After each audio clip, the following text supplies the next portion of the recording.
बिस्मिल्लाहिर्रहमानिर्रहीम। अस्सलाम वालेकुम। आलम्स.pk पर आपको खुश आमदीद। और English to Urdu vocabulary section में लफ्ज है पैच। पैच इसका मतलब है पेवंद, कतई जमीन या कोई टुकड़ा। मसलन he looked very poor as there were patches on his clothes।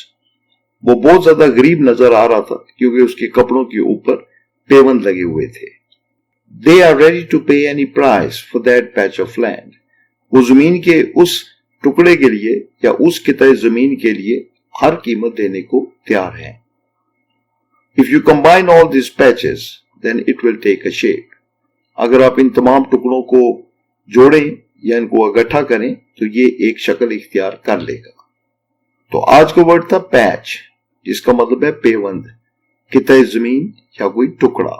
उम्मीद है कि आपको लफ्ज पैच का मतलब समझ आ गया होगा। Good luck to you. आपने अगर अभी तक हमारा चैनल सब्सक्राइब नहीं किया तो प्लीज इसको सब्सक्राइब कर ले और अगर वीडियो अच्छी लगी हो तो इसको लाइक करें।